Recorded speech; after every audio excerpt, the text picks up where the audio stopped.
I said to myself, thinking I was smart. Yeah, Mm. I've been clean for a whole year.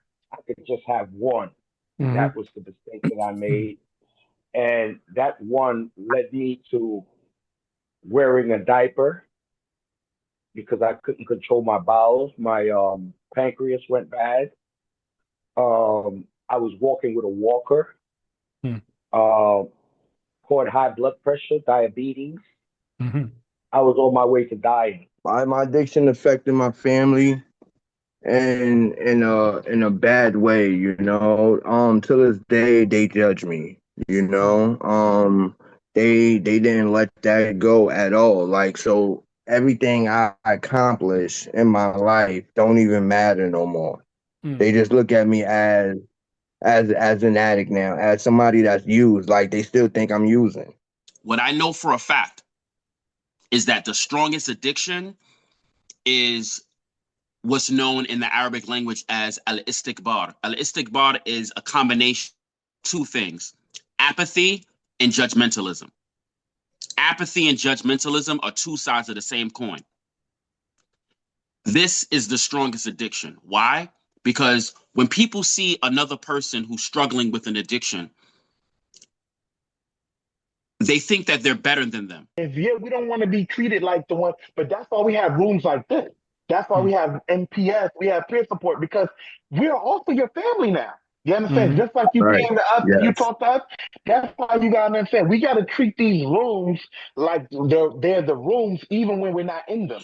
Then it said, then I changed my people, places, and things. So I wasn't around those people. I didn't have to go to those places and partake in those things, Hmm. right? So then that changed my behavior. And now I have a sober network, and, and we all support each other. I don't need to drink. I would say the assumptions, Mm. it's very hard to even have one day clean, you know what I mean? So the constant, oh, you're using, or, you know, oh, you're never gonna change, that doesn't help at all. Like, Hmm. um, it actually makes it a lot worse. قول الصوارم كي تسترد حتى الأراذيل ساموا رسول أهل العزائم قول الصوارم كي تسترد المظالم حتى الأراذيل ساموا رسول أهل العزائم قول الصوارم كي تسترد المظالم قول الصوارم كي تسترد المظالم حتى قول الصوارم كي تسترد المظالم حتى قول الصوارم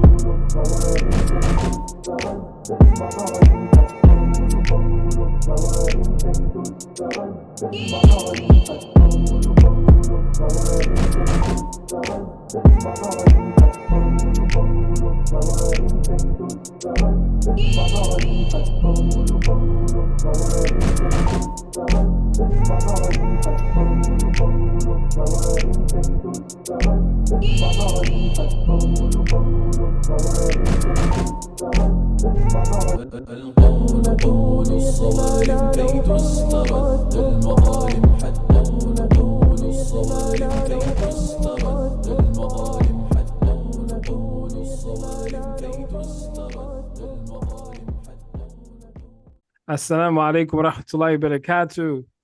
Peace and blessings, everyone. Thank you so much for showing up. Uh, my name is Hazik Rashawn Bronson, and I am the founder of Muslim Peer Services, one of the founders. Wa alaikum salam wa rahmatullah, Sister Dina. Alhamdulillah, thank you for coming. And this week, we have something special that we want to do. Yeah, we've been receiving a lot of calls as MPS normally does, but more recently, it has been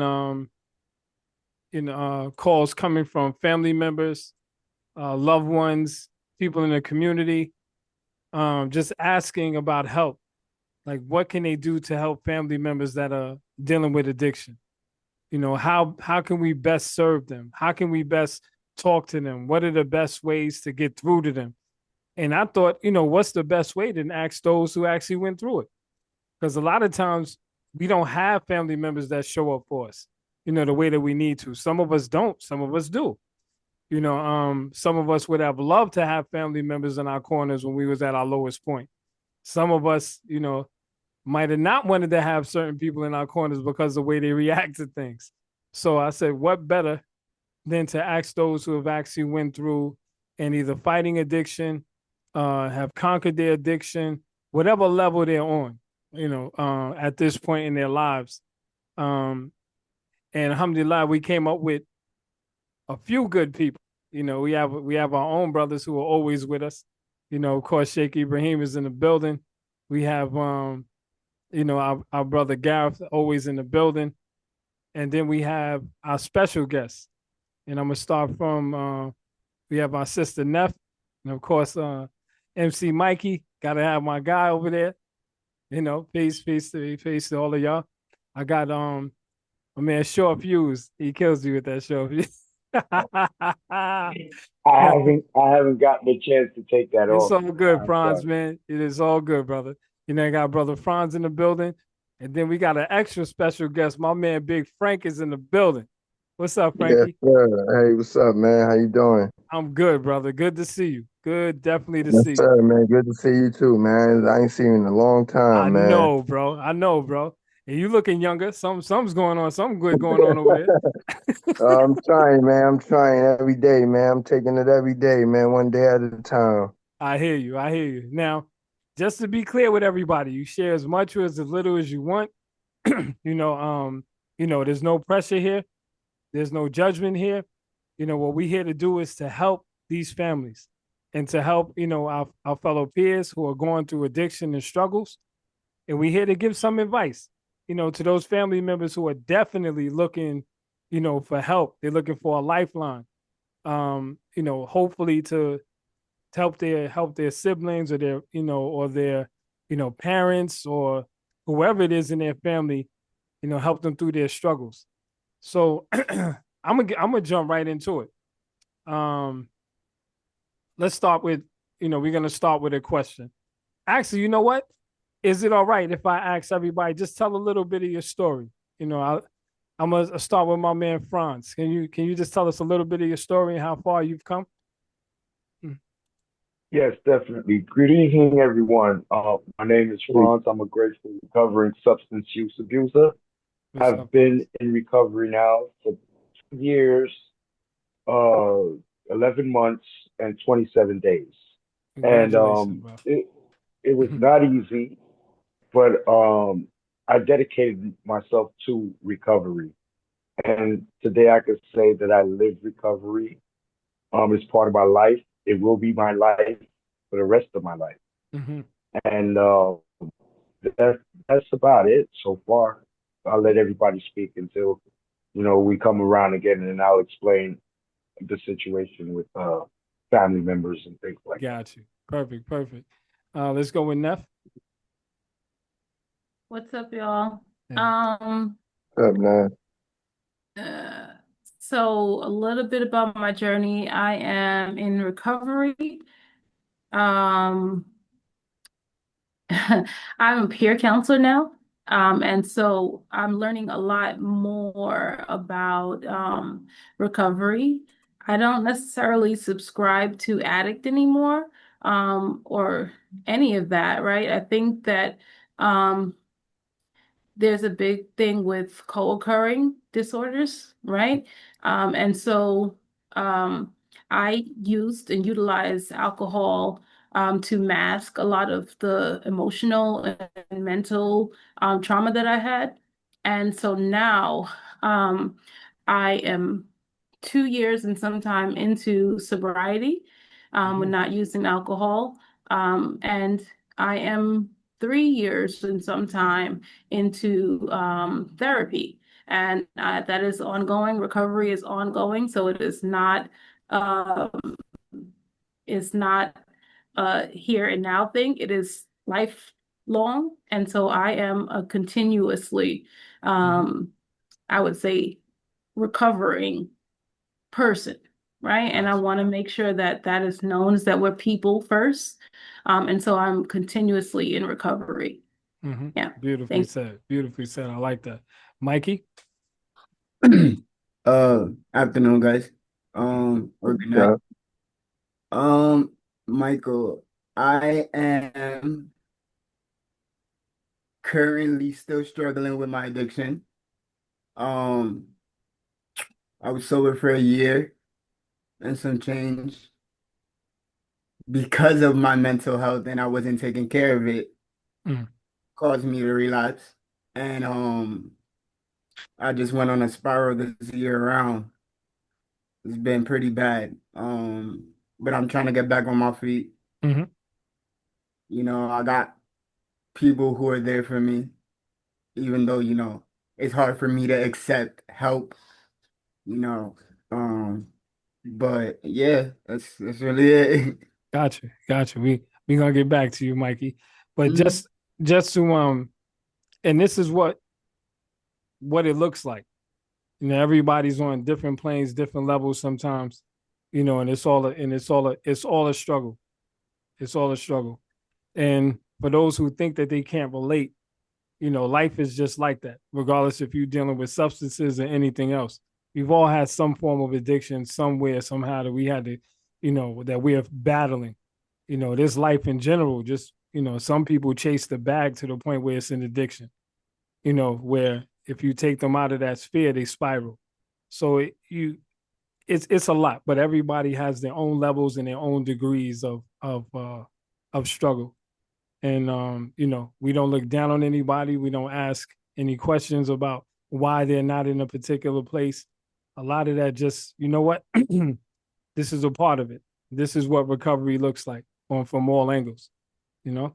So thank y'all for being so honest and so blunt with it. I appreciate it. Big Frank, what's good, Yes, partner? sir. How y'all doing? Name is Frank. Recovering addict. Mm-hmm. Oh man, my journey. Wow. My journey, man. I came a long way, man. I started out back in 2018. Mm-hmm. Then I was hospitalized back in 2019. Mm-hmm. I came home from rehab and everything in 2020. I was a year clean then. I went a few months strong, and then everything just crashed for me. Then I had a bad crash. I lost everything else that I had. Mm-hmm. And when I came home so I winded up started using again. I relapsed. Mm-hmm. And I came home with relapsing, but I was still in recovery though. I never stopped going to recovery. I was in recovery back in 2020 as well. Mm-hmm. I came back to New York, to my stomping ground, to where I grew up at, where I'm from, and I got immediately in recovery in 2021, Mm-hmm. and I stopped using now in 2022. I'm 3 years clean Yes, now sir. as well, Yes, and I'm sir. still struggling with it. I'm still in recovery. I still do my program and talk to my therapist and psychiatrist and everything else. They helped me along the way. My peers helped me out a lot. Mm-hmm. I have counselors and people that look after me. They have my program, and I just keep one foot forward and just keep escalating. Yes, sir. Yes, sir. I appreciate that. And I want the Thank people you. I want the people to listen to what, the people have said already about therapy is important. And people sometimes do Yes, yes, not it is. yeah, they don't connect the mental health with the physical health at all. When it comes to addiction or anything else, it's just as important. You have to make sure your mental is right. You know, Sheikh Ibrahim, before we start asking questions, you want to jump in and say something, or you want to wait till we get into it? Assalamualaikum. Like salam to I think we got one more brother left, and then I'll say something before we start, Excuse me. inshallah. Who was that? I can't see. Hold We on, my got fault. we got my brother Short Fuse. He didn't say something yet. Oh yeah, he did. He So jumped in he first. He did. was He first. spoke. Oh, he was first. Oh, He I'm was sorry. first. He was I'm sorry. first. I didn't have my camera on. I didn't have my camera on. I apologize. It's all good. It's all Okay. good. Mhm. How you doing, family? This is me, Sensei, Serpa. I got a lot of titles, Got a right? lot of titles. So I'm just Ibrahim. But anyway, I, I just want to say that I'm also somebody that's coming from recovery. You understand? I'm also a Serpa. I'm Mm, also a CPS. mhm, I do a lot of things in the community. I'm also recovering from addiction and how what. Whew, I think I started my recovery journey in 2014, 2013. mhm, Alhamdulillah, I relapsed. No, I think I started my journey in 2010.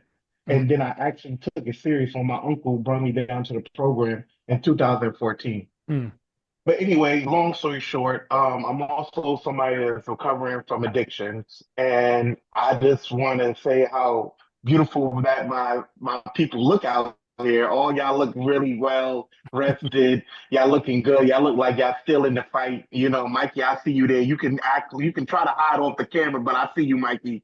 You understand? And yeah, and I just want to commend y'all about coming so far and look how wonderful. I just like to take the time and see how beautiful our people is. And I'm talking about the world people, everybody, right? mhm, How beautiful we look when we just take care of ourselves, right? mm, Like when we make an effort to take care of ourselves. You understand? My mhm, man Fonz, my man Frank, my girl Neff over there. How you doing, Neff? You understand? Everybody looking really good. Y'all look really good. Y'all look really Thank you. healthy. And it might not be the result of where you want to be, but it reflects at where you're trying to go. It mhm, reflects on where you're trying to go. And all y'all look really good. I see a lot of clear eyes. I see a lot of wide eyes. And y'all being in the rooms, y'all know what clear eyes mean. You Yeah, yeah, understand? yeah, yeah, absolutely, So, absolutely. yeah, I just wanted to say y'all really look beautiful, man. Y'all really look good. And that's all I got to say for now. Y'all hear Thank me you. talk later. All right, cool, cool. We're gonna okay, no problem. So let's jump right into it, man. All right, so since Franz wanted to reserve it for later, he's gonna get the first question. All right, so let's do this like this. What was it? What was the root or the trigger of your addiction, and when did you realize, that it took control over you? What was the point? Uh, to be honest with you, the beginning of my addiction started from a long, long time ago. I was a child. Mm, I think I was born with the disease of addiction because mm, my father was an alcoholic. He was a drinker. He was guy. He partied all the time. That's what my mom's told me. I never met the guy, but mhm, she says that I have his traits, you know, which I never met this guy, but I have all his traits. mm, And when I met with my uncle and my aunt, when I started staying with them, my uncle was a drinker also, and that's where my addiction really started from. I was the first drink I ever had. It didn't really affect me. I just adapted to it. mm, It was like drinking water. mm, And I just adapted, and it became so normal because every time my uncle wanted a drink, he'd tell me, "Hey, go to the refrigerator, get me a beer." All right, I'd open it up, I'd take a sip, I'd give it to him. You mm, know, when he wanted his cigarettes lit, he'd light up my cigarette for me. Because he mm, was a workaholic. All the time he was doing something. So he was too busy to light a cigarette, but he could smoke it. So mm, he let me light it, and after a while, I started doing it on my own time. mm, All right, still not knowing that I had an addiction. All right, going through traumas as a youth. The first death I saw, I was 7 years old. The first killing I saw, sitting in my window, and these two guys got into an argument. One guy pulled out a knife, the other guy pulled out a gun, and the guy with the gun shot him, and right in front of me. So I was desensitized from then. You know, I grew up violent. My aunt used to beat me all the time, so every time she would beat me, I'd go downstairs to the basement, and have a drink, smoke a cigarette like I was a grown person. When I got to a certain age, about teenage years, about 15, I started smoking weed because of my asthma.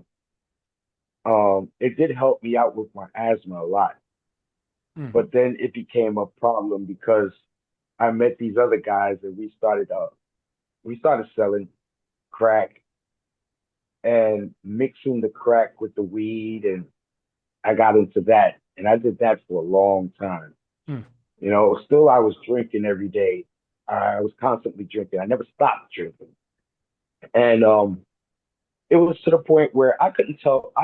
My family knew, my mom's knew, but she couldn't say anything to me, and I couldn't explain to her. I just was rebellious. I was Mhm. angry all the time.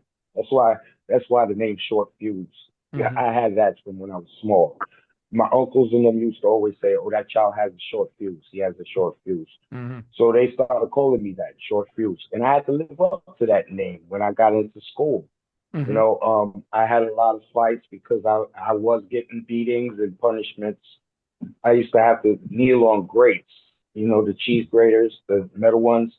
Mhm. My aunt had two special ones for me, and Mm. I had to kneel on them constantly with a cinder block over my head. And if I dropped that, she'd give me lashes. After that, I'd go downstairs, me and the dog, and drink, drink, Mm. smoke cigarettes and drink.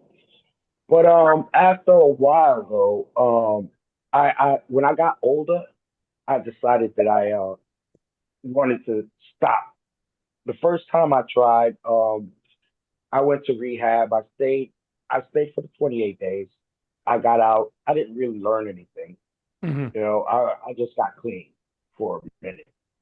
It took me 3 months, and then I was back to doing the same thing again. Mhm. Second time, it took me 6 months. Went back to doing the same thing again. The last time I stayed clean for a whole year, Mhm. and I went to Coney Island to watch the fireworks because I have PTSD. And when fireworks go off randomly, Mhm. I tend to you'll find me in the bathroom, in the bathtub, or in Mm. a closet, or underneath the bed. So I figured I'd go and I'd watch controlled fireworks. Okay. But I didn't consider the fact that my triggers would be there, and one of my biggest triggers was women, Mm. and yeah, women and music and all those things. So when I got there was this guy playing some music, him and his sister. They were drinking my drink, Amsterdam. That was my favorite drink, and he offered me, and I said no to him. I said no, and he didn't offer again. But these three young ladies came over and stood by us where we were standing, and they started drinking. The young lady offered me about like three different times Mhm. before I gave in. I said to myself, thinking I was smart, yeah, Mm. I've been clean for a whole year. I could just have one. Mhm. That was the mistake that I made, and that one led me to wearing a diaper because I couldn't control my bowels. My pancreas went bad. I was walking with a walker. Mm. Um, caught high blood pressure, diabetes. Mhm. I was on my way to dying. Mm. All my friends were telling me that they're getting their suits ready for my funeral. Wow. They was ready to bury me, Wow. and I didn't realize that I was killing my mother in the process. Mhm. All right, until one day I walked into the house. I don't know why, but I looked at her, and her face was like puffy and like she's really been crying, and she Mhm. she was crying for a long, long time, but I never realized it because I was always high Mm. and I didn't care. But that day, something, the higher power, I guess, chose to open my eyes that day. Mhm. So I went into the bathroom and I looked at myself, and what I saw looking back at me scared me. Mm. I saw death. I saw myself as a dead man. So I asked the higher power to give me the strength, you Mm-hmm. know. And that same day, I called up. They took me in. The next day, they came for me. And when I went in this time, I really dedicated myself to understanding about this disease. This Right. was the first time they really explained to me that this is a disease that you cannot beat this disease. You could only manage it, but you will never beat it. You'll have this disease for the rest of your life. Mm-hmm. And I didn't understand at first. What do you mean the rest of my life? If I don't drink, then But Yeah. I came to realize, yeah, it was a sickness, Well, and I did um, also realize. mhm. Good. I'm Go ahead. sorry to I'm cut you sorry. off. I just wanted to, no, you're good, you're good. I just wanted to say when so what I'm hearing is that what really triggered you was the abuse part of it. Like at first, Mhm. started with the abuse Mhm. part of it, and then after Yeah. that, it became a thing where okay, well, then the women and the partying and stuff kind of triggered the West thing, but then that still comes from that reckless behavior from the not coping, trying to Indeed. cope with the abuse from back then, right? So Yes. and I'm hearing that correctly. So at what point, right? And then we're gonna get to I think we're gonna go to Frank. But at what point did you realize, okay, well, this thing it got a hold of me. I can't duck it. I'm all in. Like you said, at that point where you realize, okay, I gotta go in, I gotta get some help. But was it anyone else that pushed you, or was just you? Like no one else was in your corner. It was just like, okay, I made the decision. It's time to go. The problem was nobody understood the sickness, the Mm-hmm. disease. Nobody Mm-hmm. knew about the disease. There was no one I could talk to about the disease. Mm-hmm. So I had to, I had to get that. The universe, like I said, opened my eyes that one time Mm-hmm. and said, when I looked at myself, I saw death. Mm-hmm. I was dying, really dying, and my mother was dying too. So Mm-hmm. I had to make a choice. It's either I kill both of us Mm-hmm. or I save our lives. And I chose to go in and save my life. And I'm here today to protest that I'm a recovering substance use abuser for the rest of my life, but I'm working this thing every day. I do recovery constantly. Mm-hmm. I even do it in my sleep. Even when I dream about picking up, Mm-hmm. the alarms go off, Mm-hmm. fire department, police, and everything before I can get that drink in my mouth. So Mm-hmm. subconsciously, I'm fighting this thing. Right. Go ahead, Ibrahim. You had a question? Yeah, I had one question for my man's. All right. So, you said the universe it just opened up and it guided you into recovery, somewhat of I'm speaking. Correct me if I'm wrong. You can correct me anytime. Yes, Okay. I did. Okay. So now with that, what because this segment right now, this podcast that we're doing right now is to try to reach out to people that know somebody that need help. What would you like to have seen people do to make you well, not to make you, because anybody can make you do anything, but to encourage Yeah, you help. to let people, yeah, exactly. What Well, would you like to see? the thing that I would have loved is that people that I love and the people who loved me took the time out to at least learn and understand about this disease. Mm-hmm. Because as much as you tell them, they'll always come back to you and say, "Oh, you could just stop." No, I cannot just stop. So Mm-hmm. if there was a place where you and your family could go to and they could sit down and hear about this disease and know that there's certain things that they cannot do around you, certain things that if they do, it will trigger you to go back to doing what you were doing. Mm. You know? Okay. Thank you so much, Franz. I appreciate you being candid and so truthful, man. I know it's not easy. Thank People you. think it is. It's not easy. You know what I mean? It's definitely It's not not easy. easy at all, For sure. Thank you so but it's much, brother. Uh-huh. achievable. It's achievable. Absolutely. It's Absolutely. achievable. Absolutely. So I'm gonna ask Big Frank, like, Yes, sir. how did your addiction like affect your relationship with your family and your loved ones? How did it affect? Mm, Um, my addiction affected my family and in a bad way, you know. To this day they judge me, you mm, know. They didn't let that go at all. Like, so everything I accomplish in my life don't even matter no more. mm, They just look at me as an addict now, as somebody that's used. Like, they still think I'm using to mm, this day, you know, and I'm over 3 years clean. mm, You know, so like they more or less pushing me to relapse again. You know, they making it easy for me. You know, mm, like they like when once they now that they know that, that's all I get from them now. I mm, don't get anything else in return but that. You mm, know, everybody results to that. Everybody judging me every time I come around. I'm being looked at for this. I'm being looked at for that. mm, You know, like if I'm dressed wrong, if I'm not properly dressed, then I'm using again. mm, If my eyes is too low, then I'm using again. You know, if mm, I'm tired, then I'm using again. You know, everything results back mm, to that one thing, to that judgment. You know, for sure. it's like messed up now that's what people see you as, and forget about who you were. You Mm, know, that don't even matter no more. Now they look at you as this is who you is now. Forget about what you're doing to come up out that, you know, to fighting to be somebody else, fighting to get past that, you know. mm. Like I there's nothing anymore, you know. Like everything is just judgmental now.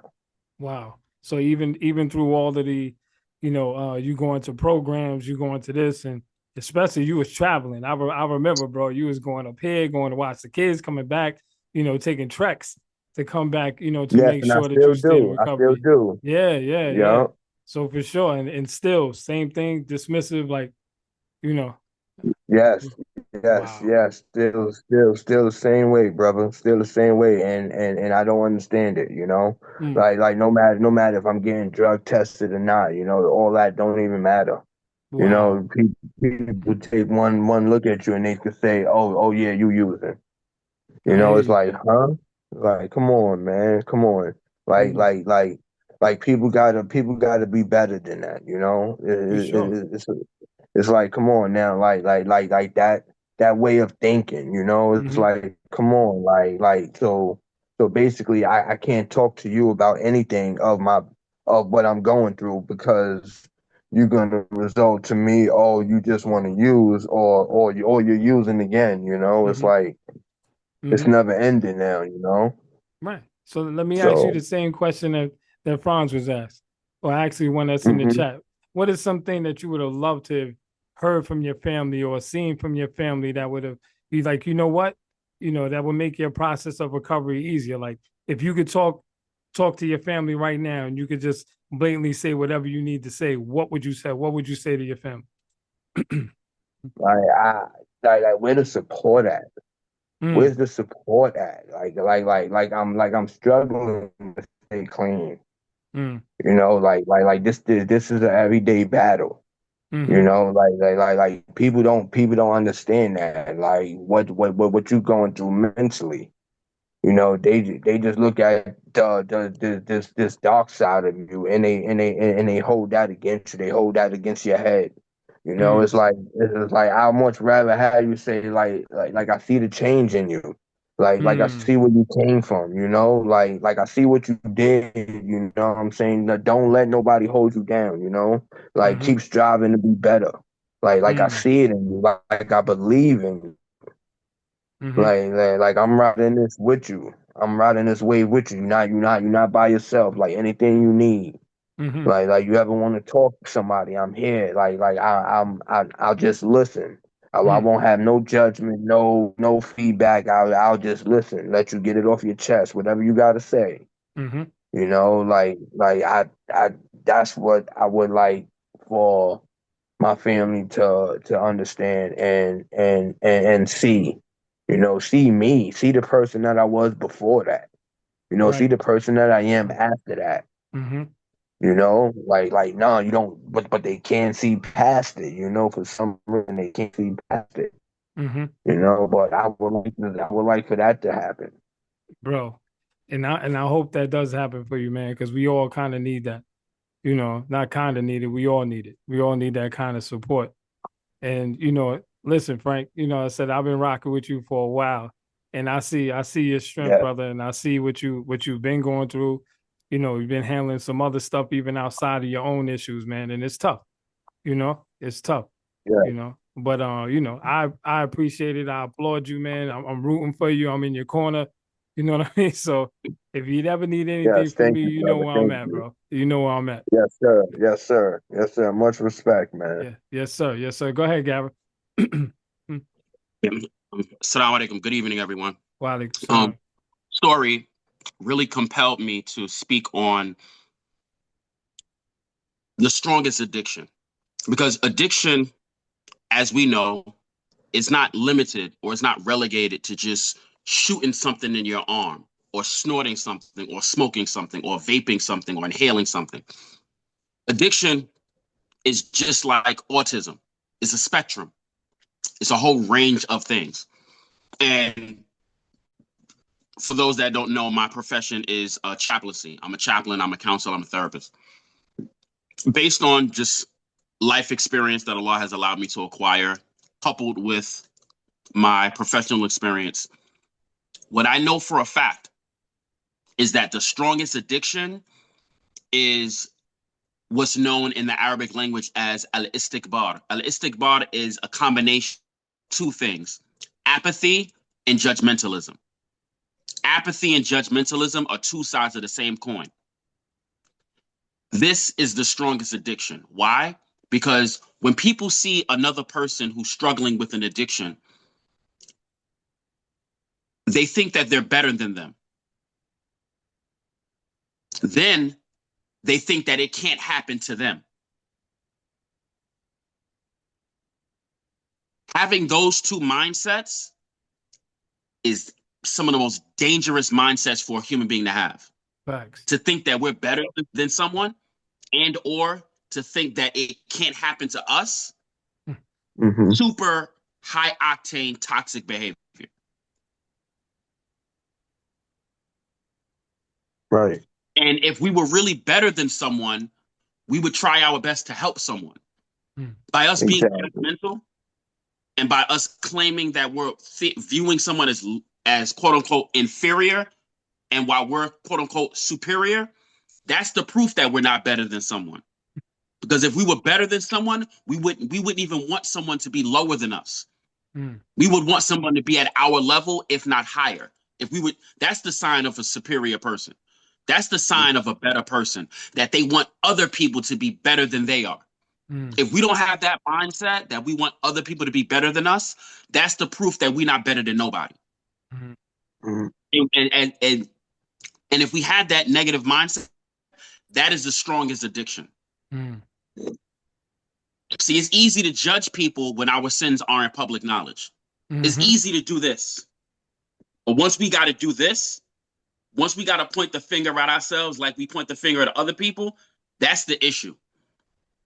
Because we don't feel nothing when we do this. This is judgmentalism. This is judgment. Judgment is when we point the finger at ourselves just like we point the finger at others. This is Islamically acceptable. This is correct. This is Islamically unacceptable. This is not cool. This is a necessity. This is oppression. Because when we point the finger at ourselves, literally and figuratively, we feel that. And we don't want to feel it. Because once we feel it, we know we got to do something about it. Yep. And a lot of times when we talk about addiction, we don't talk about the strongest addictions, which are apathy and judgmentalism. And apathy meaning that we only care about ourselves. We don't care about other people. And then judgmentalism means that we only judge others and not judge ourselves. Now, there's four things that I always mention in terms of judgment. There's the 4 C's of judgment: critique, criticism, correction, condemnation. Now, if we apply the 4 C's of judgment upon ourselves, like we impose them upon other people, that's acceptable because we then recognize and accept the reality that we're just as imperfect as the people that we're judging. But if we impose the 4 C's of judgment upon others and not ourselves, that's judgmentalism because then we think and feel that we're perfect. Mm-hmm. And none of us are perfect. All of us are weak. All of us are flawed.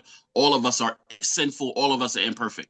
And Allah mentions this in the Quran, chapter 4, verse 28. Humanity was created flawed. Humanity was created imperfect. Humanity was created weak. So all of us have weaknesses. And contrary to popular opinion, unpopular fact, every single human being struggles with some type of addiction. It doesn't matter whether your substance abuse, it doesn't matter whether your addiction is substance abuse. It doesn't matter whether your addiction is egotism. It doesn't matter whether you're addicted to yourself. It doesn't matter whether you're addicted to judging other people, addicted to being judgmental. It doesn't matter whether your addiction is pornography. It doesn't matter what your addiction is. We all as human beings struggle with addiction. Now, the definition of addiction is a negative or toxic or pathological attachment to someone or something. For example, some people are addicted to their spouses. Some people are addicted to their parents, are addicted to their children, are addicted to their fellow gang members. Real talk. Yeah. Real talk. Some of us are addicted to fashion. Some of us are addicted to gossip. We're all addicted to various things. So there is not one human being on this planet who is not tested with or touched by al-mu'akira, addiction.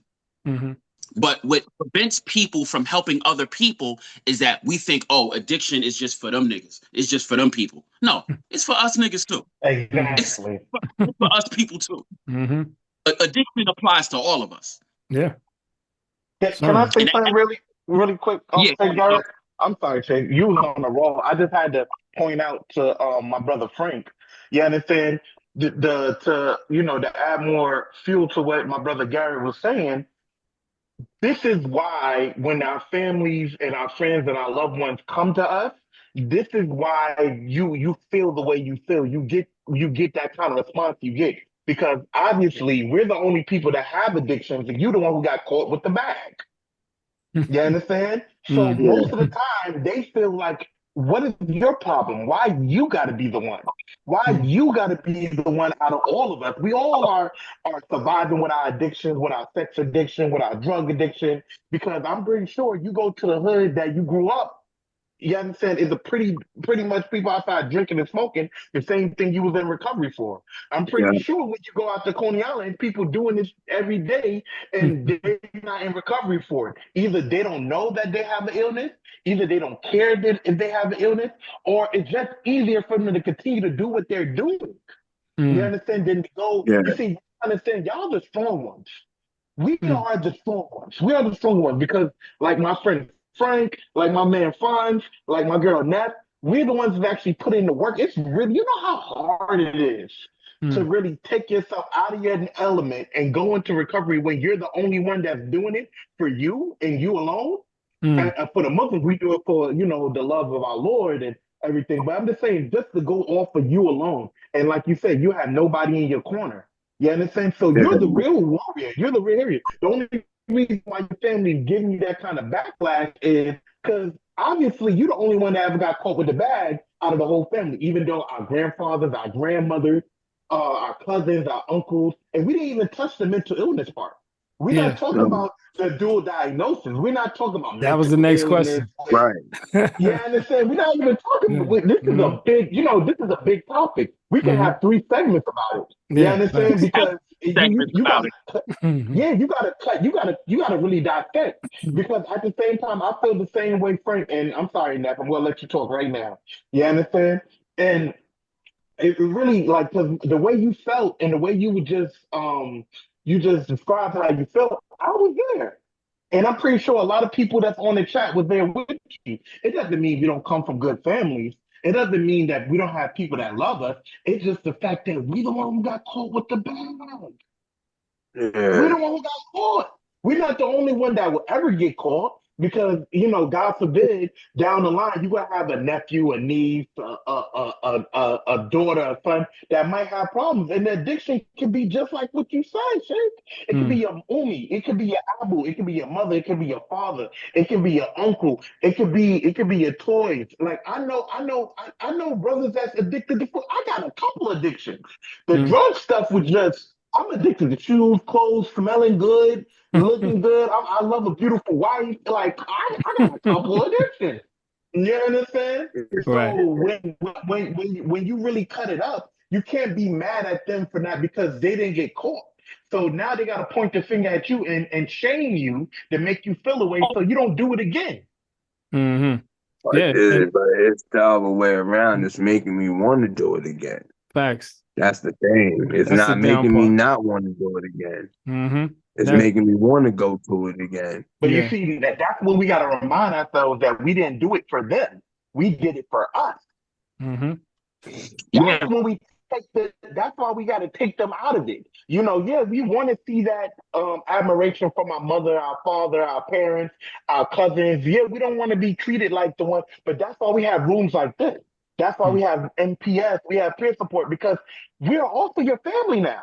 You understand? Mm-hmm. Just like you Right. came to us and you Yes. talked to us, that's why you gotta understand. We gotta treat these rooms like they're the rooms even when we're not in them. There's a You difference between understand? relatives and family.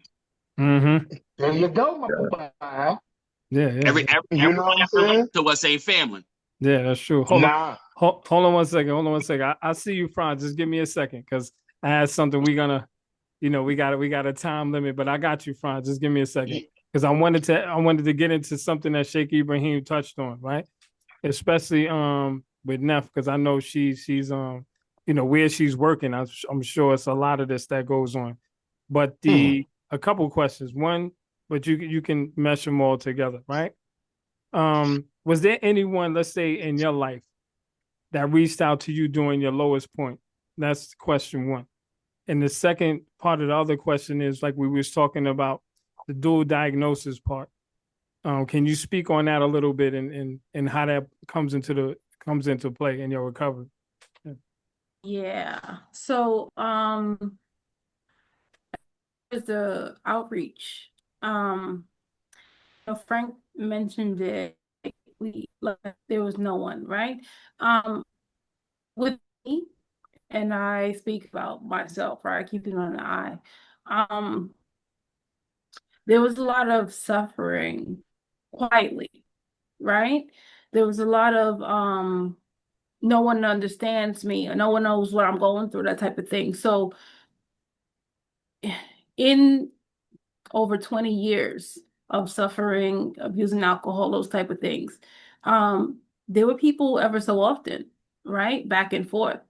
The last kind of like breakdown where I had to be hospitalized was my mother and my brother. I had just lost a family member, a young person. Unfortunately, she drowned at 24, right? I thought that it was unfair that she was a Christian. She followed what she was supposed to do, those type of things. I thought it was unfair that God chose to take her and not me because I didn't want to be here anymore. I had nothing to live for, those type of things, right? Um, and I was upset. And I went out of state to funeral, had to come back, miss the funeral because I was out of sorts. My mental health was then challenged, right? It came up again. And around that side of my family, I was trying to hide the alcoholism, right? So I wasn't able to use my coping mechanism, Mm-hmm. right? Which was my alcohol. And I think that that's a big window that we should look into, right? Is that at the end of it, um, my mental health was really challenged. I was struggling for so long with this coping mechanism of alcohol that I couldn't manage. So at the end, like I said, that part of the family didn't understand what was going on with me. I missed her funeral. I was actually inpatient when the funeral happened, right? So I missed that whole thing. Mhm. You know, even till today, they don't really know what went on, right? But my mother and my brother were like, nah, Mhm. this can't happen. And so I was taken to the hospital.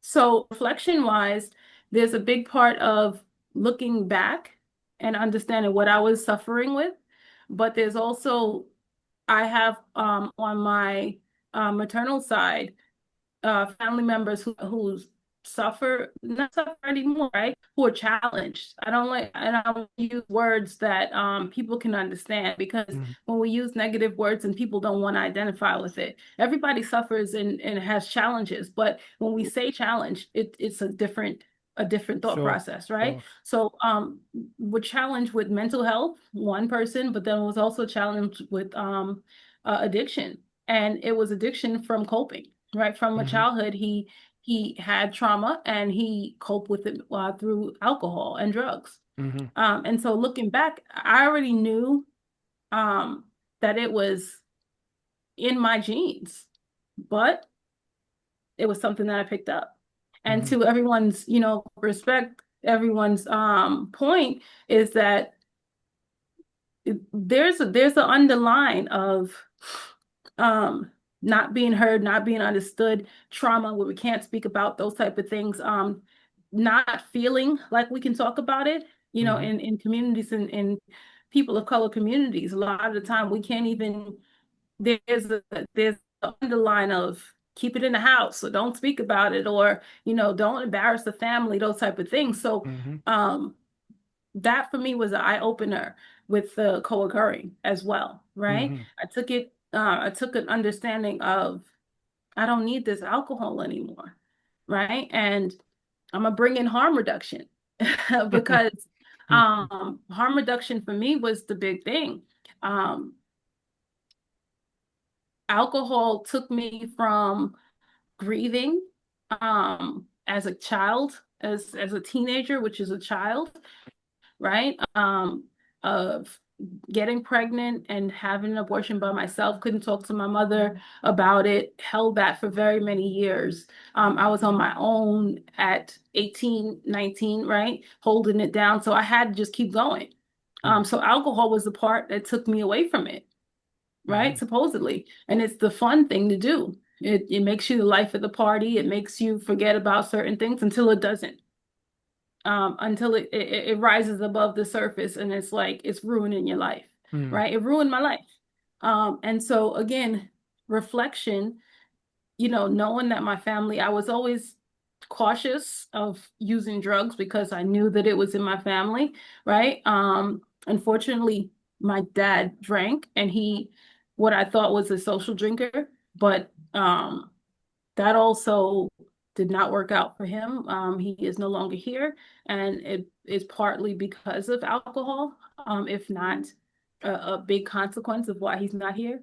Um, and it's still in the background of me thinking, that we always have these thoughts of like, maybe I can drink now that I'm dealing with my mental health, right? The co-occurring part. Um, but at the end of the day, I always took inventory of I have in my blood, I have an addictive personality. And Mhm. so I stayed away from drugs. But alcohol was the way that I was learned to cope with things. Mhm. So for me, um, the therapy, the harm reduction, I had an idea of maybe I'll just drink on the weekends. And I did that for about a year, right? Mhm. And then I said, I don't really need this, right? I said, what if an event comes up and I want to party, right? And I have a drink. But then I also remembered, those parties where I made an ass of myself.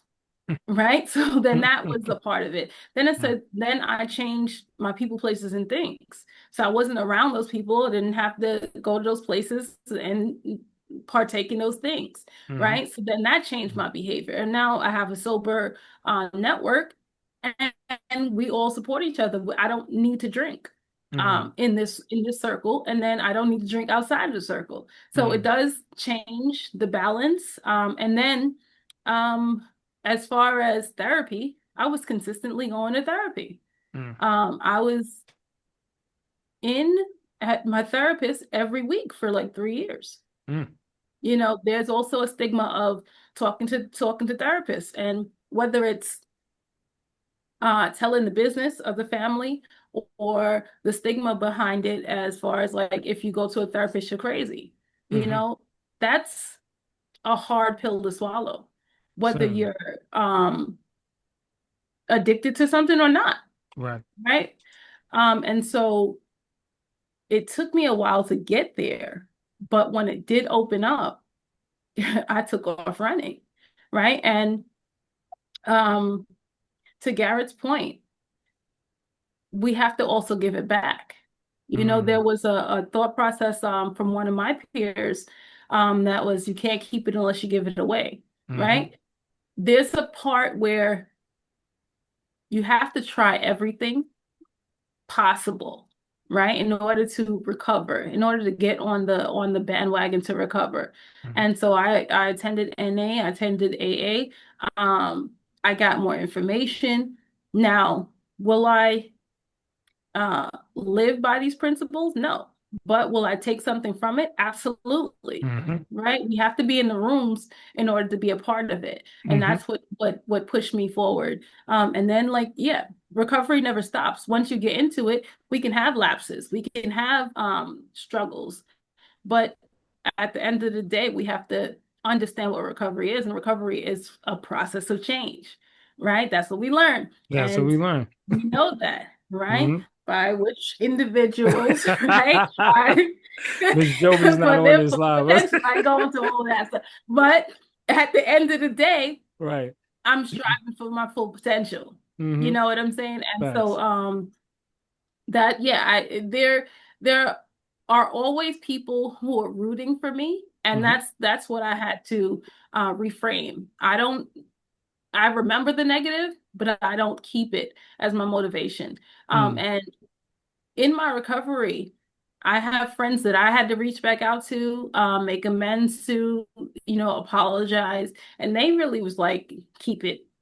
I don't need no apology. You know, I was waiting for you. Like we was just waiting for you to be enough again. And so there's great gratitude in it. But again, you know, to Frank's point, it's like, unfortunately, people give us the cross to bear, like Ibrahim said, right? They give us the cross to bear. Sometimes, and this is my thought process, sometimes because the reflection in the mirror looks like what we're going through, right? And Garrett said it doesn't necessarily have to be drugs or alcohol. It can be women, it can be gambling, it can be gossiping, it can be, you know, to feel like you're better than someone. And at the end of the day, the same way how you all, you know, reflect to me what recovery looks like in different aspects, it's the same way how I feel people who are closer to us see, like how Fran said in the mirror, that devil. Yeah. That thing that they don't want to see. And it's easier to condemn us than to address their own devils. My advice would be just to fight through it. Yes, again, it's going to be very hard. This process is not easy. It's not an overnight thing. For me, education, acceptance, giving it back, those type of things really do help for me. I support all of you, right, in endeavors, and it makes me stronger to see you guys succeed in every endeavor. So, yeah. And again, like I said, I mean, my mom and my brother were there. Throughout my life, I didn't feel like I had their support, right? Like I said, I struggled for very many years, and it changed the dynamic of our relationship for sure. We're not great. And my mom, I don't think will ever be great, but I do respect that she wanted more from me. And my brother, I'm happy that he could be there to support me in that time, for sure. Thank you so much for that. I appreciate it. And before we get to Mikey, I got a nice question for Mikey, so prepare yourself. But we're gonna let Mikey talk, and then I'm gonna ask each of you for a short advice, to parents, friends, and all of that stuff. So get prepared for that. But I want to say, because I think Franz has something to say that he was holding on to. Go ahead, Franz, and then we'll ask Mikey.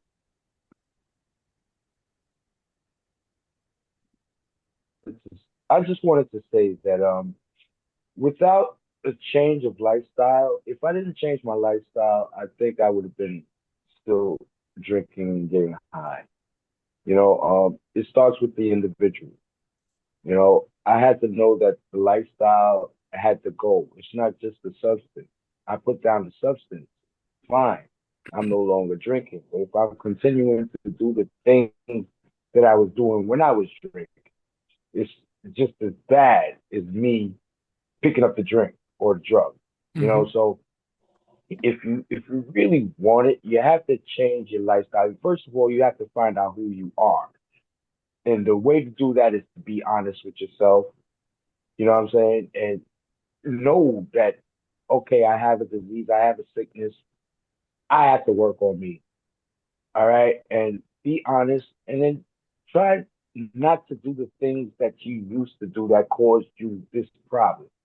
That's what I do. That works for me. And I hope it could work for someone else. Definitely. Honesty plays a big part of it.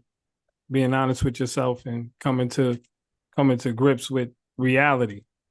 Some of us, it's hard for us to do. So Big Mikey, you ready? Listen, two-part question. In your opinion, what are the best ways that a family member can show up for you? But the other half of it is this. Let me rephrase that. What would you like family members to stop doing that they do to you? That you would say, you know what? Because what Frank was talking about before, like there's certain things that push him to a certain thing. So like, what would you want to tell people? Okay, listen, I need you to stop doing this because you're pushing me, either further away from the family or, something like this, or it's pushing you to a point to relapse or things like that. What would you want to say? I would say, damn. Wait, repeat it one more time. What would you want to say to a family member or anyone, a loved one, friend, cousin, doesn't make a difference. Whoever's, what would you want them to stop doing?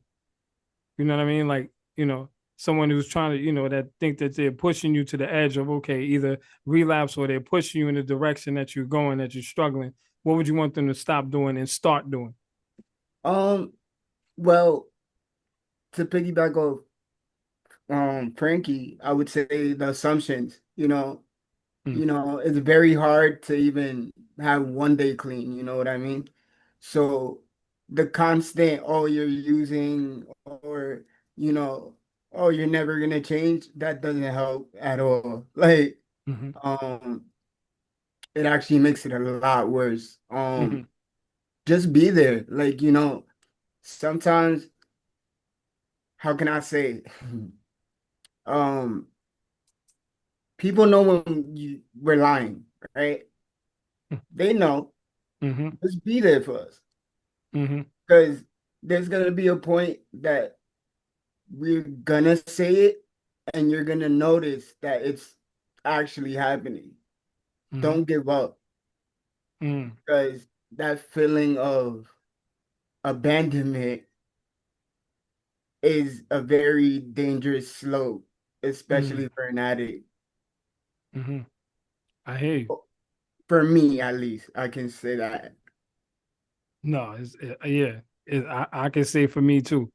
That's one thing that I've dealt with that, with that sort of thing where you feel like, okay, what I'm saying is, not heard, the way that I'm feeling does not count. What I'm going through does not matter. Like sometimes, you struggle with those things and then you start to internalize that and think that you're not worthy. And in reality, it's like, look, if I have something in my life that I know is good, maybe, I don't know how a person could say, okay, well, I didn't deserve that. You have it for a reason. If you didn't deserve it, you wouldn't have it. You know what I'm saying? Like that's the way I look at it. And some things you do get, you see that you may think, okay, well, if you hit the lottery, you may say, well, that's just luck, so maybe you didn't deserve that. Who knows? But I'm saying whatever you have in your life that you work for, that you achieve, you deserved it.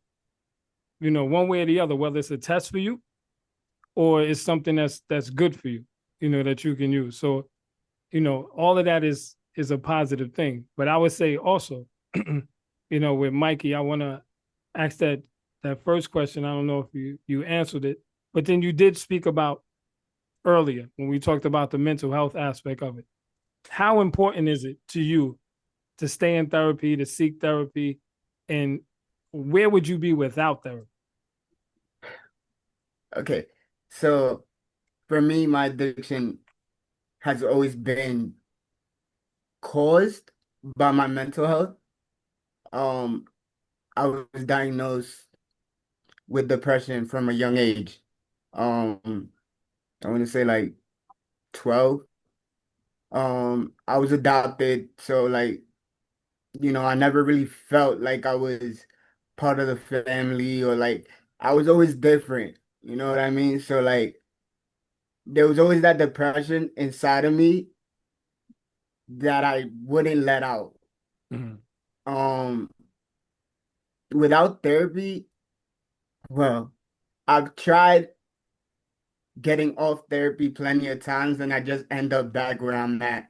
Mm-hmm. And it's because I can't let go of that dark place. And even if it's once a week, twice a week, where I can let it all out and just for the day, at least I Mm-hmm. could live another week. And I say therapy did that for me. I hear that. I hear that. One more question for you, because I know you like to keep things short, but I need you to talk. So, so one more question for you. We have a lot of, family members who say, okay, we got to give this person tough love. Is there such thing? And does it work? And does it help? Um, in my opinion, no. Mm. Um, I'm not, I was raised by nothing but love, right? Mm. So like, and I was spoiled. So like, I never got to know, I never got yelled at, none of that. I'm very quick to shut down Mm-hmm. when I'm being yelled at or like you telling me what I have to do. I'm just like, ooh, like, no, Mm-hmm. because if you're yelling at me or you're like being strong-hearted with me, even if you're just being strong, like not even trying to hurt my feelings, Mm-hmm. I'm gonna feel hurt. And I'm gonna be like, well, if you really want to hurt me, I'm gonna hurt me even more. Because Mm-hmm. like that's just how I feel. Mm-hmm. Like if you don't like me that much, then I shouldn't Right. like myself either. I hear you. So no, I don't think tough love works Mm-hmm. at all. And when we mean tough love too, we're not talking about healthy boundaries. Like there's certain boundaries that people have to set. There is a line that, as a family member, you can't allow to be crossed. We Mm, have to make that clear. Where it's just like, okay, you can't keep using me and abusing my love.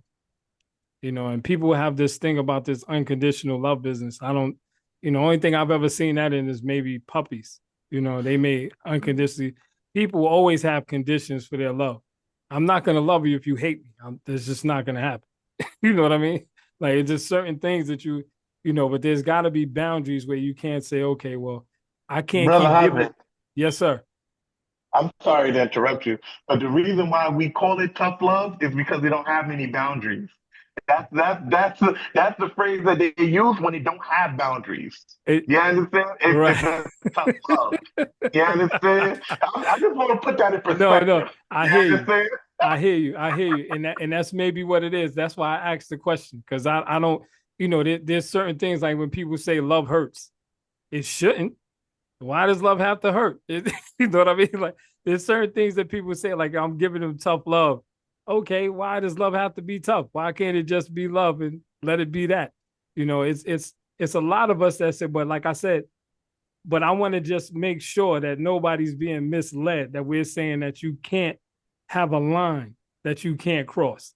There has to be lines drawn. Say, okay, you can be an addict, but not in my house. You know what I mean? Like, you can do that out there. When you're ready to come back and get your mind right, doors open. You know what I mean? But if I'm giving you chances and I'm doing this, and we don't went through the rehabs and we went through the struggles together, okay, cool. And I watch my people go through it. I know how it is. Let you back in, you go back out, you let you back in, you go back out. And then there was a line drawn, like when the locks got changed. You know what I'm saying? It's like, all right, well, listen, I can't keep playing this revolving door with you. There got to be a line where you just can't say, okay, enough is enough. Where it's like, yo, not saying that the door is closed, not saying I don't love you. I'm just saying that I can't open myself up to that sort of pain. I can't watch you do this to yourself. And I don't want to watch you, and then especially if I'm in a situation where I'm vulnerable, where it may trigger me to do something. So you have to be aware of all things around you, at the same time. It's just like, okay, well, I got things to protect. You know what I mean? Go ahead, Neff. Yeah, I think there's also a point where we say addiction is selfish, right?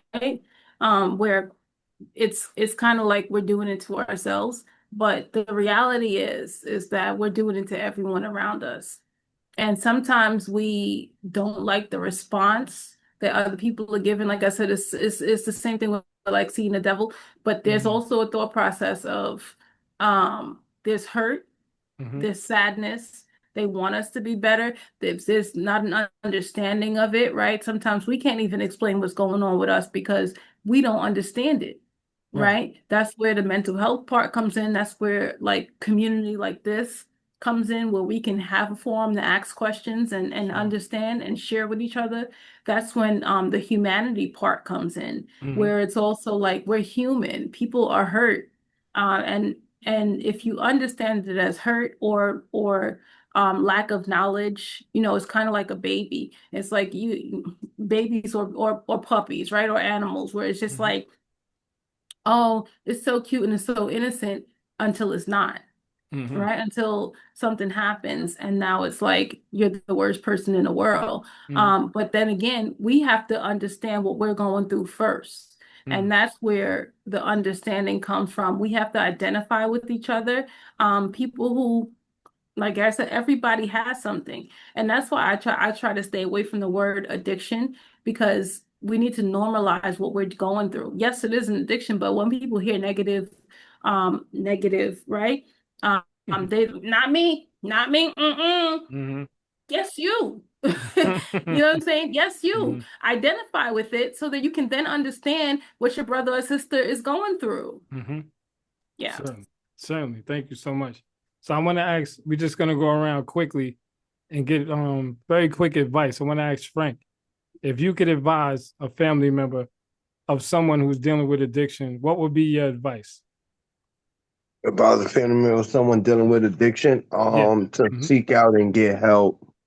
Like a lot of times people don't know that they need help, and until it's too late, until something tragic happens. Like if somebody can identify and see it and grasp it and stop them and actually like put to them and have a real conversation with them and to them and try to show them that they wrongs, so that they can seek help and point out what they doing in like not a terrible way, in like a nice way, not like, oh, look at you messing up, oh, you this and look at the stupid stuff you're doing, you bugging out. Like, they don't need that. They need to be identified in a civil manner, like to where they can understand that they doing wrong. That they know. Like for me, I didn't know I was doing wrong at all. I actually thought I tapped into the other side of my brain. When I was going through my addiction, I didn't know. I didn't know I was doing wrong, and I was living in two different realities. Wow. At the time. So like, and I didn't have nobody there to point out that this ain't right, this ain't right. Because when I asked, and I even asked what happened, nobody wouldn't tell me what actually happened, what was real and what wasn't. I had to figure that out on my own and come to the conclusion on my own. Mm. So if you could just stop for a second and just take the time out to point out to someone and help them and show them that they're doing wrong, that will go a long way with somebody that's addicted to something, that's messing up and doing wrong. That will go a totally long way. Thank you so much, Frank. I appreciate your time, brother. Yes, sir, brother. Appreciate Thank your you for energy. having me. Absolutely. My God. Short fuse, same question, sir. Gotta unmute. There you go. Sorry about that. It's all good. For me, it would be to the point where I would really ask them to don't judge me because that's not the medication that I need. Mm. All right, that's not going to solve my problem by you judging me. The medication that I need is your support, your empathy, your understanding that I am sick and I do need help. If you want to help me, let's go through this process together. Come with me and find out about this disease just as much as I want to find out about this disease, and together we could probably work this out. You know what I'm saying? Because if you're working on something and you understand what you're going through, but nobody else does, you know what I'm saying? They can't help you. But if you really want to help me, learn about this disease, and then from there we could take it there. I hear you. Thank you. Thank you. Perfect. Perfect.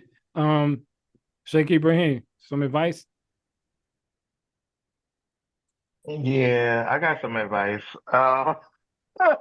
I don't know if this is the right platform to say it. You understand? Then don't say But it. Go ahead.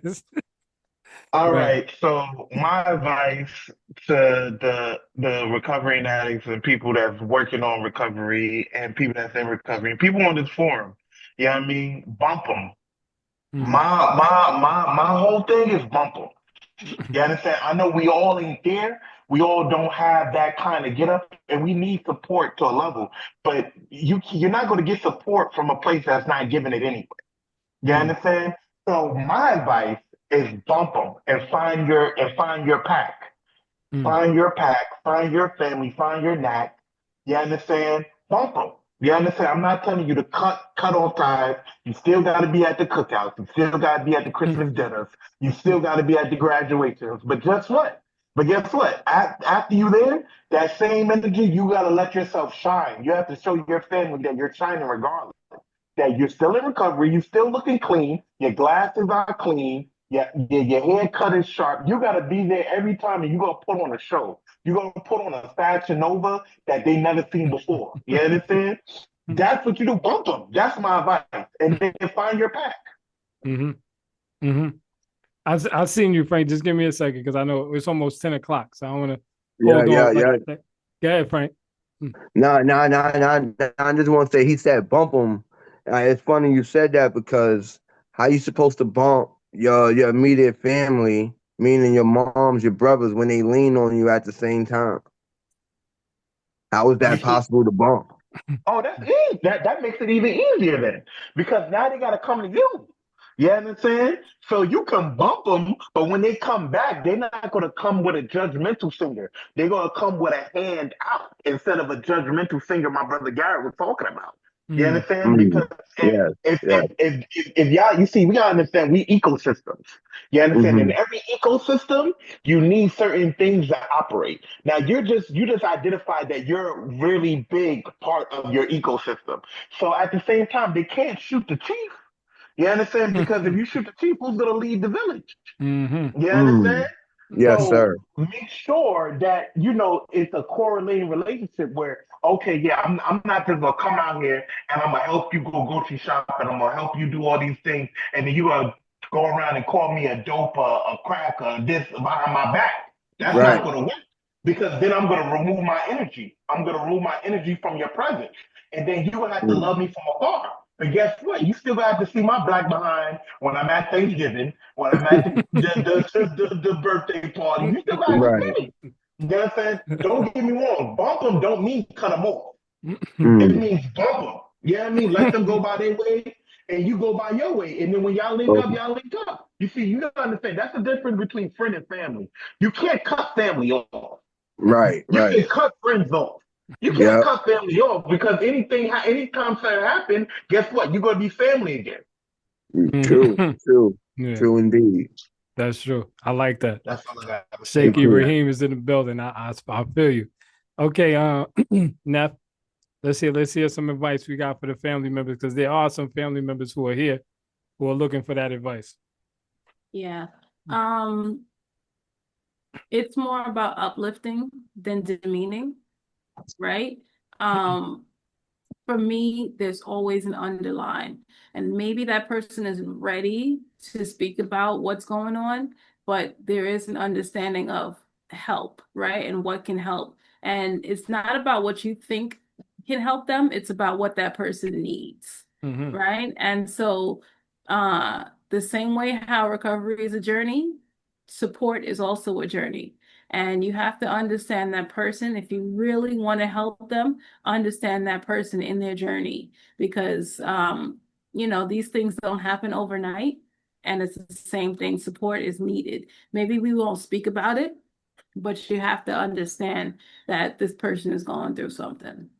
Facts. And I would also like to add too, if like Franz was saying, let's say you don't have the ability to go with somebody to a Al-Anon meeting or one of these things where you can learn about addiction.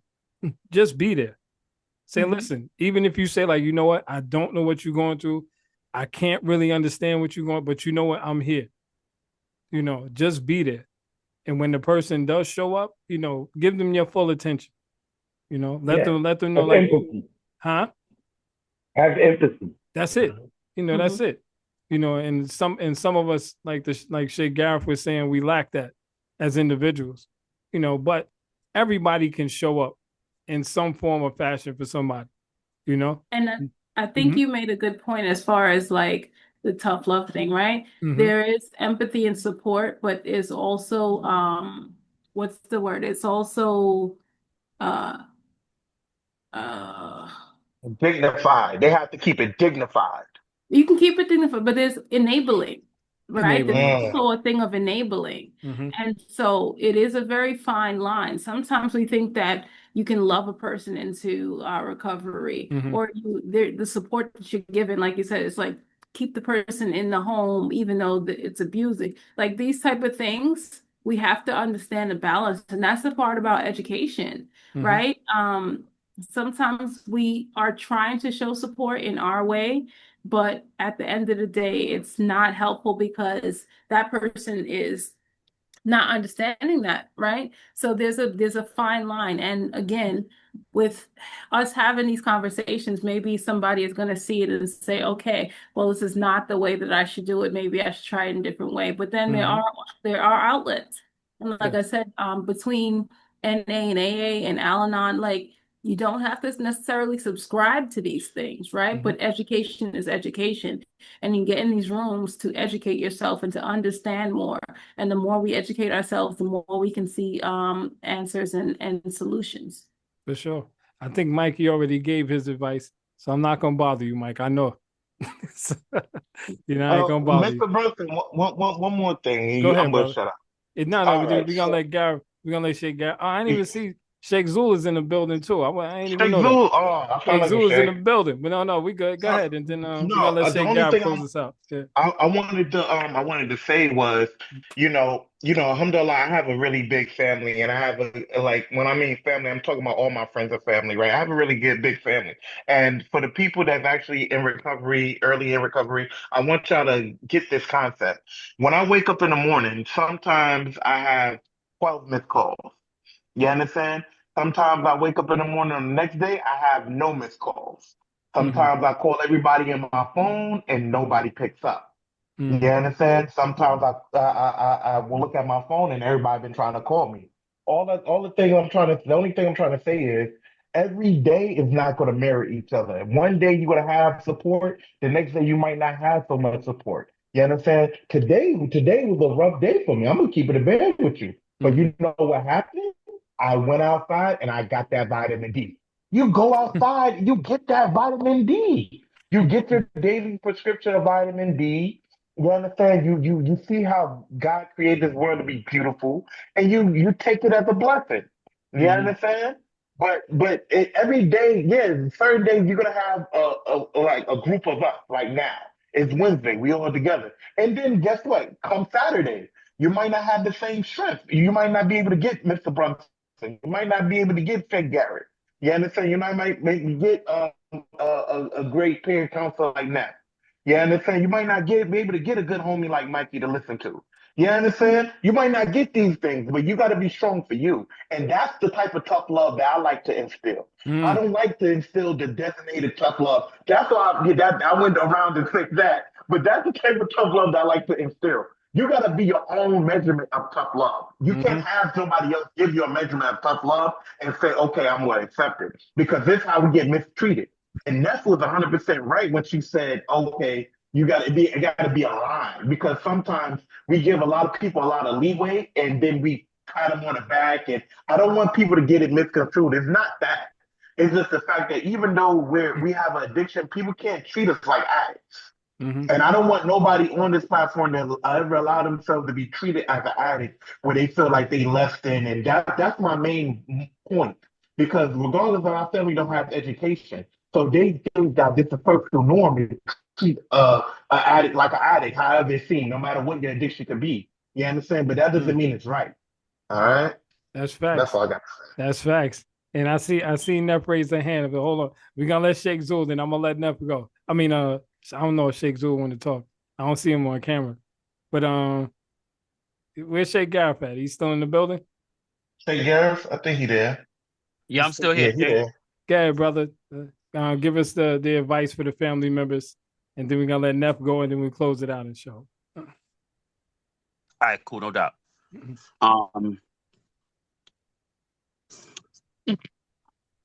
One thing I'm gonna definitely say is that I agree with everything that people said about you having to be, let me use inclusive language. We have to be forthright in our own healing process. Like, for example, when Allah says, those who believe pay attention, upon you are yourselves. So all of us, we have to be self-responsible in terms of our own growth process. It's on us. It doesn't matter. It doesn't matter who's, wait, can you hear me? Yeah. Yeah. It doesn't matter who's for us or who's against us. We got to be for ourselves, and we can't be against ourselves. Again, like I said, when Allah says in the Quran, Allah says, those who believe pay attention, upon you are yourselves. Wellness is a personal responsibility. Happiness is a personal responsibility. Peace of mind is a personal responsibility. Recovery is a personal responsibility. And just like another thing that Allah says in the Quran, Allah says, verily, Allah doesn't change what's within any people until they change what's within themselves.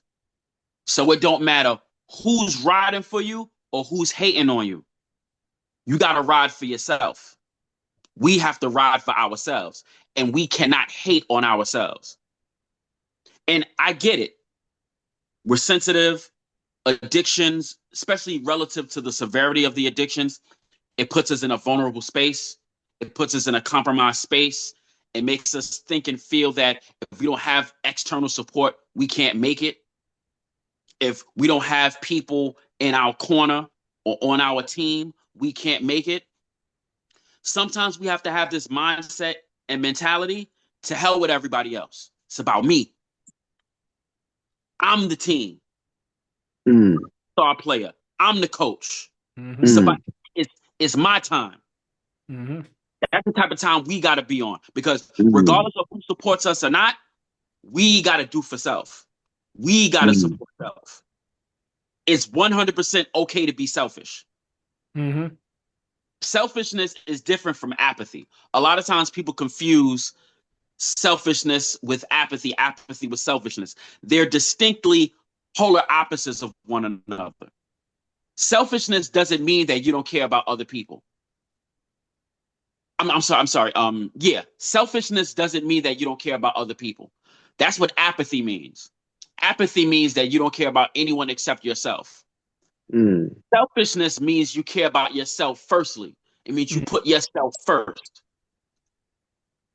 And specifically and particularly when it comes to wellness, when it comes to happiness, when it comes to peace of mind, when it comes to recovery, you better damn well put yourself first. Because if you don't, you will not recover. Guaranteed. Yeah. If you are not selfish, your recovery efforts will be a failure. Guaranteed. Yeah. You gotta put yourself first. You gotta be selfish. Real talk. Real talk. Thanks, Sheikh Gareth. That's why he's the closer, but now we're gonna let Neff say what she had to say. She had her hand up. We're gonna let her go and then we out of here. All right. It's similar to what Gareth said. It's like at the end of the day, you know, there's a part of understanding of, I guess it's society wise, right? It's like a unwritten code where we're always supposed to be 100%. Nobody is 100%. It's kind of like perfection. Like we're never gonna be perfect. If you think that you're perfect, you're fooled, right? And so kind of what Ibrahim was saying as well, 2% is better than, than no percent. So we have to give ourselves that little chance. We're not going to be better, whatever your definition of better is, right? But we're going to be better than we were the next day, the day before, right? It's just like I could be 2% today and I could be 10% tomorrow. I'm okay with it. Yeah. Because I'm not low down in the dumps like I was before. So yeah. Yeah, facts. That's right. That's right. And to reiterate what you said, what's the saying we always say? I don't claim perfection, I claim progress. Really. You know what I mean? So it's one of those things. It's just like every day you just got to wake up and do better than you did yesterday. It doesn't mean, that's it. If it is to be selfish, we got to be selfish sometimes. You just got to be selfish. Okay. Sometimes it's got to be that way. You know what I mean? But thank y'all all. Thank you, Big Frank. Big Frank. Yes, sir. I'm just glad to see Big. You see, I'm glad to see Big Frank in the building. Yeah, man. Much respect, man. Much respect, bro. Yes, sir. Yes, sir. Franz, I appreciate you, man. Of course, the team, as always, Sheikh Ibrahim, Sheikh Gareth, we got Sheikh Zul. We're gonna get him to talk and close us out the next time, inshallah. Of course, the wife is in the building.